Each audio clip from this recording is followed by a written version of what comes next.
Strange.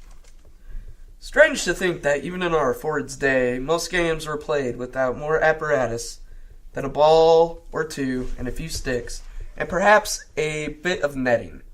Imagine the folly of allowing people to play elaborate games which do nothing whatever to increase consumption. It's madness.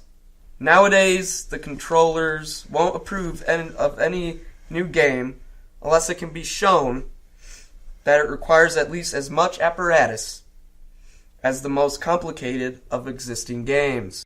Exquisite little creature. What I'm about to tell you may sound incredible. But then, when you're not accustomed to history, most facts about the past may sound incredible. For a long period of time before our Ford, and even for some generations afterwards, erotic play between children had been regarded as abnormal. And not only abnormal, actually immoral.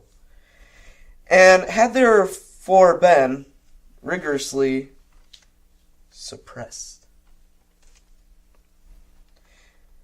Even adolescents like yourselves, Not possible.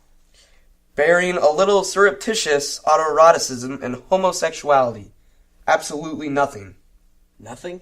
In most cases, till they were over 20 years old. 20 years old? 20. I told you that you'd find it incredible. But what happened? What were the results? The results were terrible.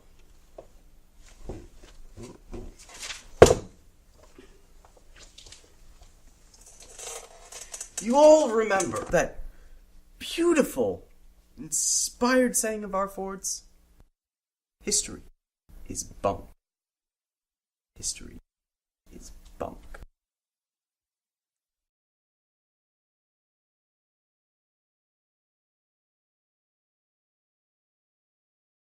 Going to the feelings this evening, Henry.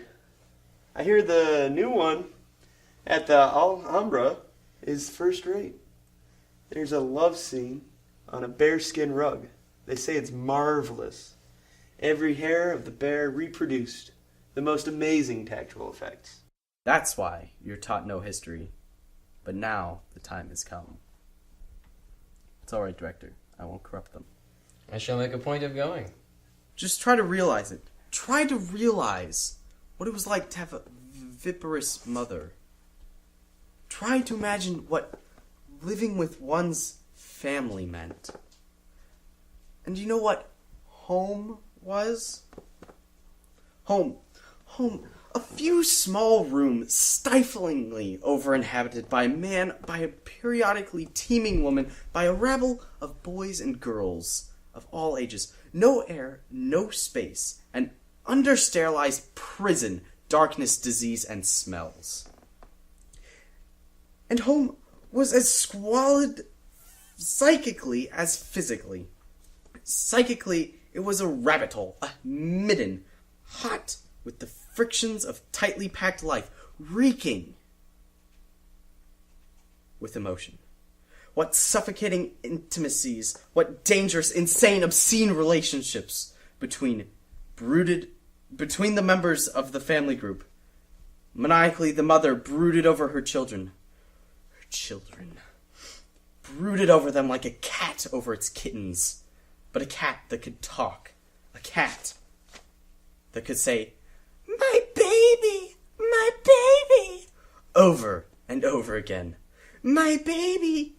And oh, at my breast the little hands, the hunger, and that unspeakable, agonizing pleasure. Till at last, my baby sleeps with a bubble of white milk at the corner of his mouth. My little baby sleeps. Yes, you may well shudder. Hello, Fanny. Who are you going out with tonight? Nobody. I've been feeling rather out of sorts lately.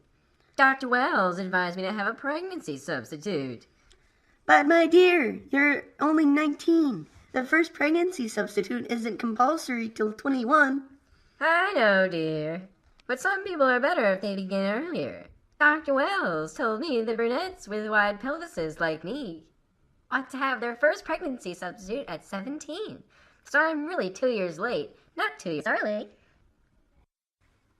How I loathe intervenals, don't you? Yes, but when they do one good.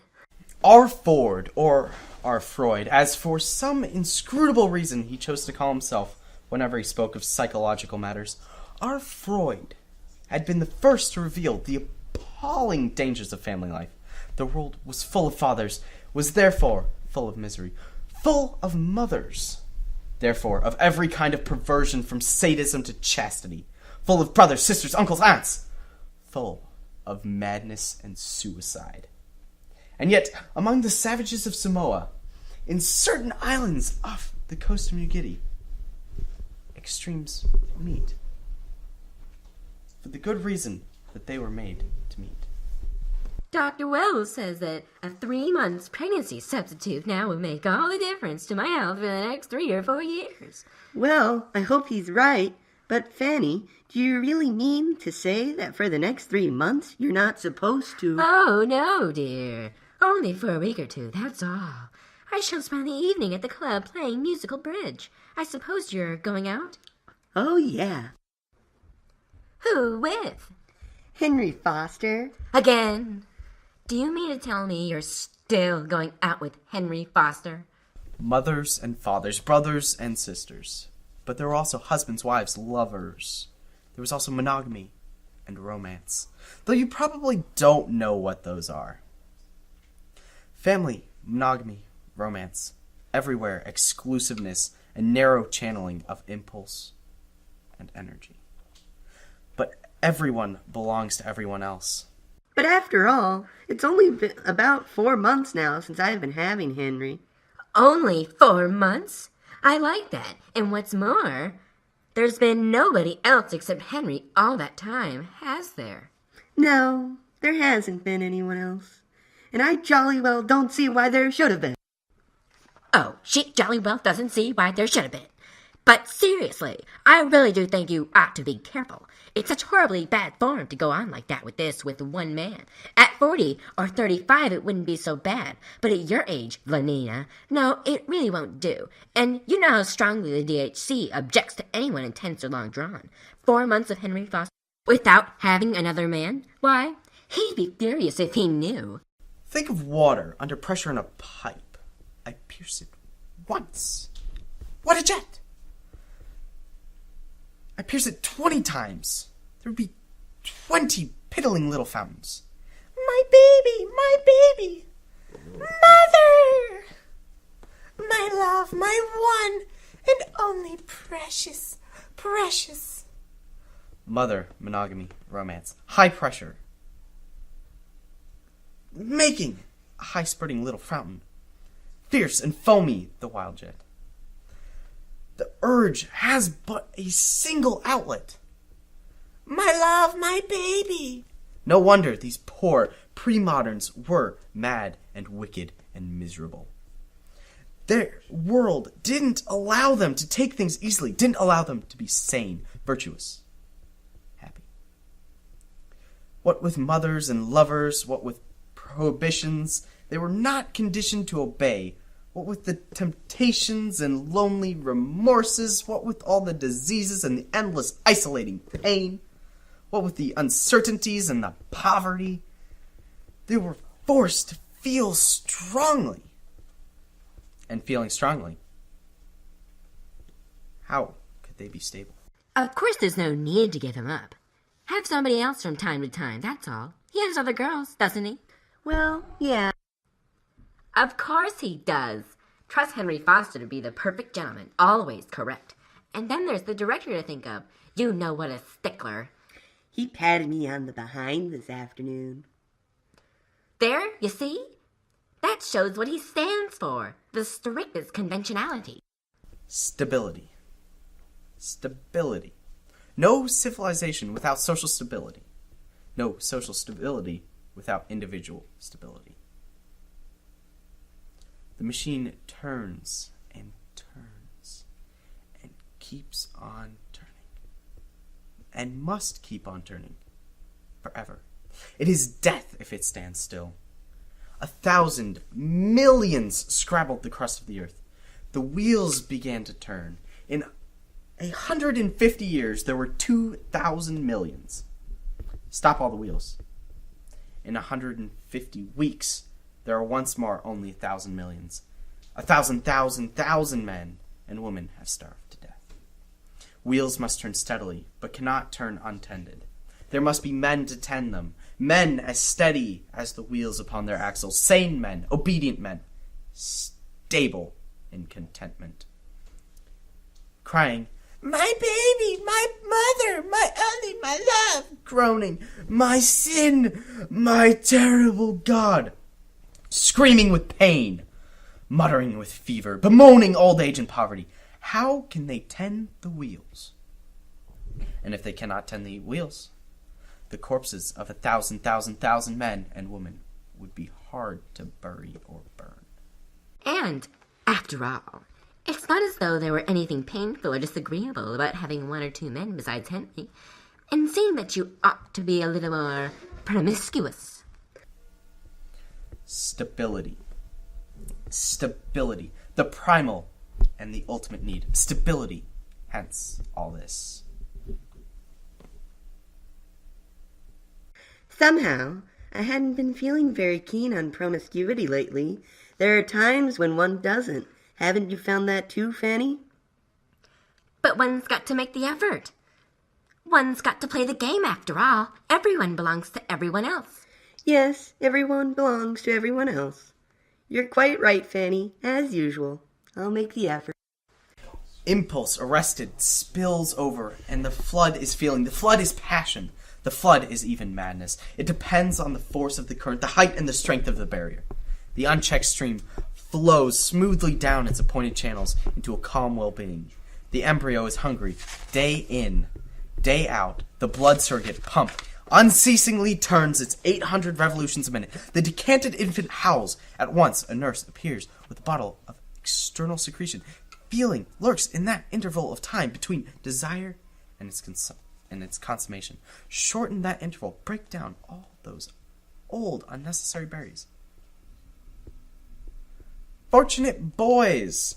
No pains have been spared to make your lives emotionally easy, to preserve you, so far as that is possible, from having emotions at all.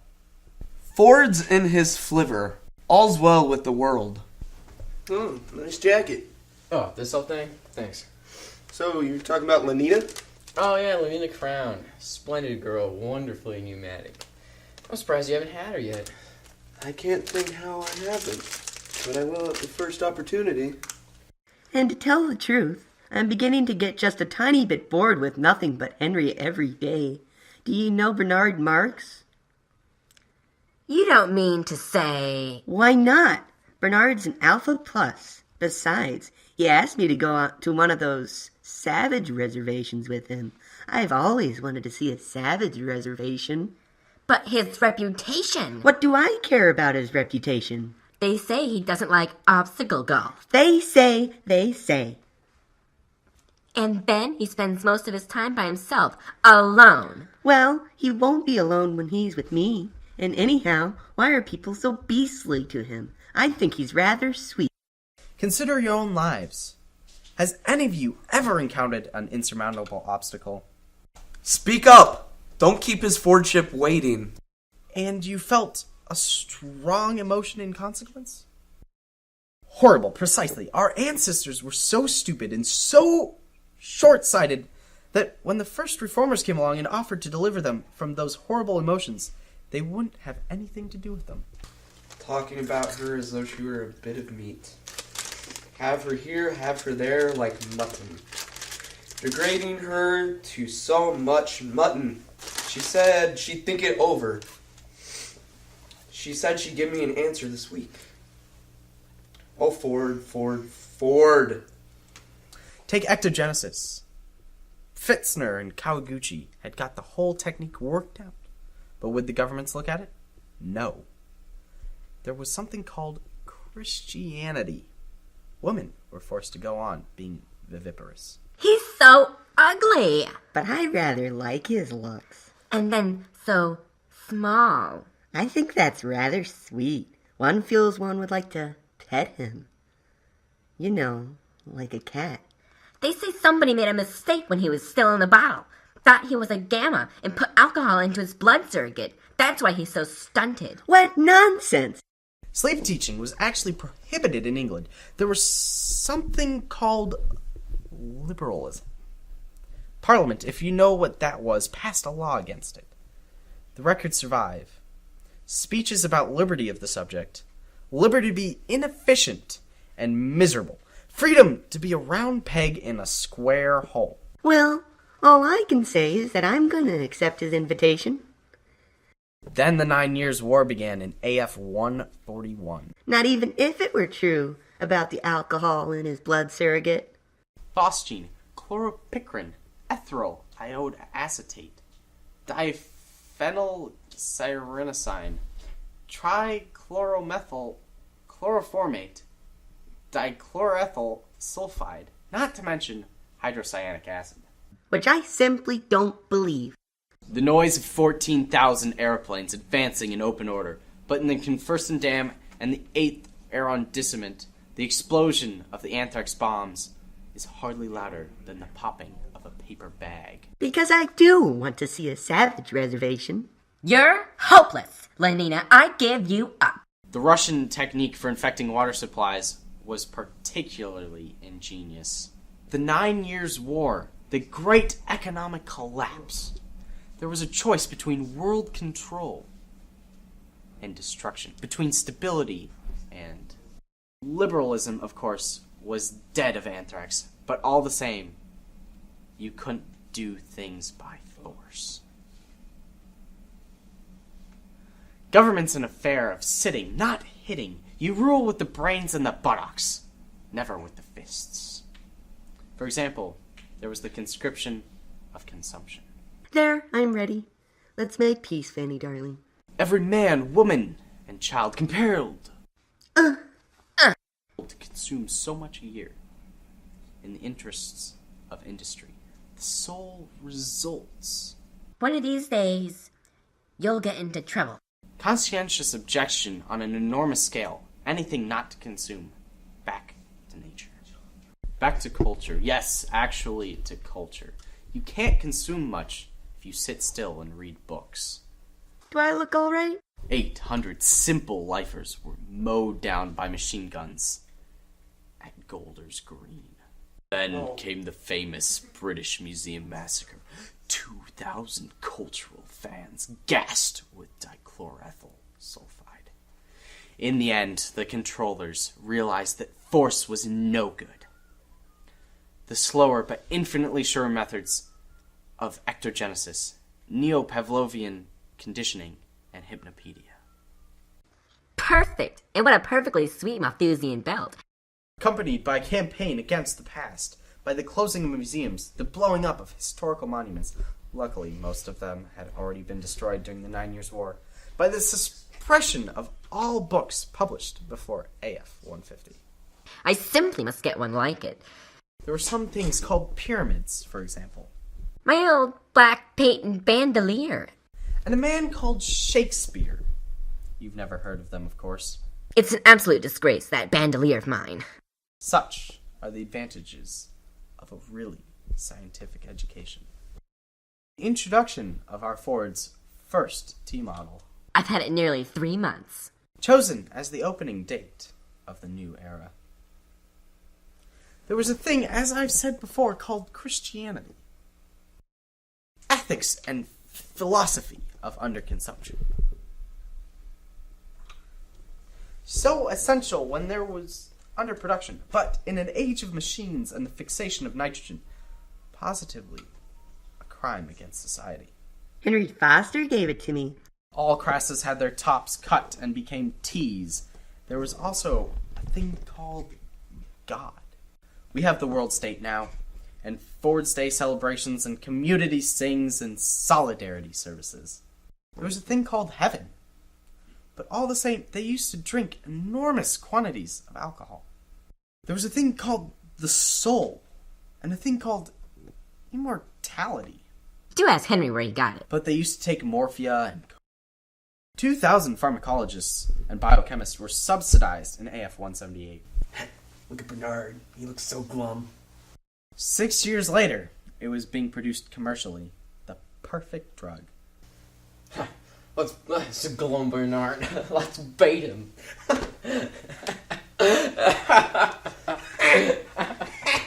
Euphoric, narcotic, and pleasantly hallucinant. Glum marks glum. What you need is a gram of soma. All the advantages of Christianity and alcohol, none of their defects. Ford, I should think to kill him. No, thank you. Take a holiday from reality whenever you like and come back without so much as a headache or Oh, just take it. Take it. stability was practically assured. It only remained to conquer old age. Damn you! Damn you! Gonadal hormones, transfusion of young blood, magnesium salts. Remember, a gram is better than a dam. All the physiological stigmata of old age have been abolished, and along with them, of course, Don't forget to ask him about that Malthusian belt. along with them, all the old man's mental peculiarities. Characters remain constant throughout a whole lifetime. 2 rounds of obstacle golf to get through before dark. I must fly. Toodles. Work, play. At 60, our powers and tastes are what they were at 17. Old men in their bad old days used to renounce, retire, and take to religion. Spend their time reading, thinking. Idiots. Swine.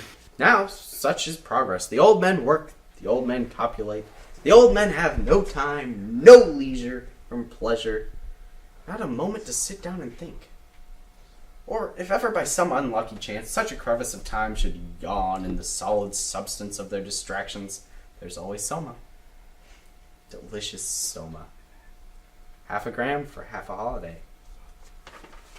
A gram for a weekend. 2 grams for a trip to the gorgeous east. 3 for a dark eternity on the moon. Returning once they find themselves on the other side of the crevice, safe on the solid ground of daily labor and distraction.